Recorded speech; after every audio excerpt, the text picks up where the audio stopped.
One of the most famous men in history trained to be a pilot at Embry-Riddle in 1944, but that fact had been lost in the passage of time until the university's archivist, Kevin Montgomery, and a former dean of students, Bob Rocket, began chasing down rumors that President John F. Kennedy had taken flight lessons at Embry-Riddle Seaplane Base when Kennedy was in the Navy during World War II.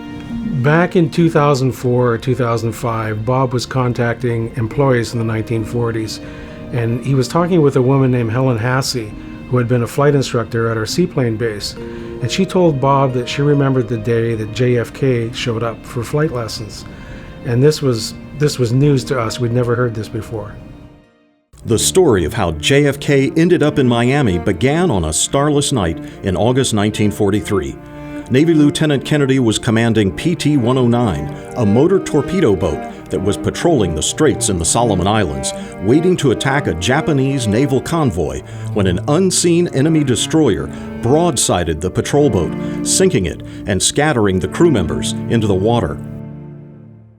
The story of the catastrophe, the harrowing rescue, and Kennedy's heroism quickly appeared in newspapers across America, and eventually, this story would help propel JFK into politics and ultimately into the presidency. Kennedy returned to the States, and while waiting for back surgery from injuries he received in the accident, was assigned to the Navy Submarine Chaser Training Center in downtown Miami as an instructor in March of 1944. At this time, Embry-Riddle was training thousands of American and British military aviators at a half-dozen airfields in South Florida for the war effort. But founder John Paul Riddle still had his original Miami Flight School and Charter Service location, a small seaplane base on Biscayne Bay. From the location of the Subchaser Training Center in Biscayne Bay, Kennedy would have been able to look across the bay and see Embry-Riddle float planes taking off and landing from our seaplane base, which was less than a mile away. Nobody knows how this dashing war hero ended up at the front desk of the flight school asking about flying lessons, or what motivated him to want to learn to fly seaplanes. We know he was an avid sailor, and at the time, his older brother was flying land-based PB-4Y Liberators from England on anti-submarine missions. In 2016, over a decade after the JFK rumors surfaced, Montgomery and Rocket learned about a flight log signed by Kennedy on a website for the Chappelle Manuscript Foundation. I cross-checked tail numbers in the logbook against aircraft that we have photos of in our archives and was able to find a match. Montgomery and Rocket were now convinced the story was true, but they still needed supporting evidence.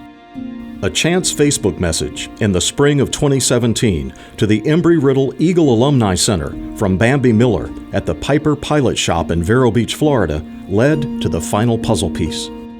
So I saw a message via our Facebook page from Bambi at the Piper store in Vero Beach, and she told us about this woman who had come in and had all this memorabilia and these amazing stories from when she learned to fly at the Embry-Riddle Seaplane Base in Miami in the early 40s. This was 98-year-old Corinne Smith, who had fallen in love with the idea of flying at an early age. She came to Miami following college in 1941 and started flying lessons at the Seaplane Base, which at the time had about a half-dozen Piper Cub J3s with floats. She got a job there as a secretary in order to pay for her flight training. Corinne earned pilot certificates in both land and seaplanes. She became an instructor on flight simulators called Link Trainers and was soon the chief instructor.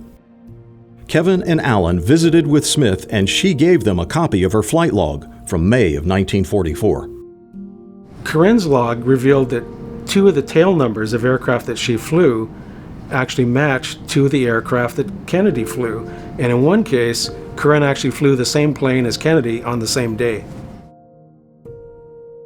With all the evidence in hand, Montgomery contacted Douglas Brinkley, a presidential historian and co-author of JFK, A Vision for America. Brinkley said, after seeing the evidence, I'm convinced the flight logbook is authentic and proves that JFK trained with Embry-Riddle. He had a love of aviation and coastal areas, so it all makes sense. In the course of 10 days in May of 1944, Lieutenant John F. Kennedy would go from his first flight lesson to a solo flight. The flight log ends there. Records indicate JFK left just days later to travel to a naval hospital in Massachusetts for back surgery. He would soon thereafter be retired from the service, run for Congress, and eventually become the 35th President of the United States.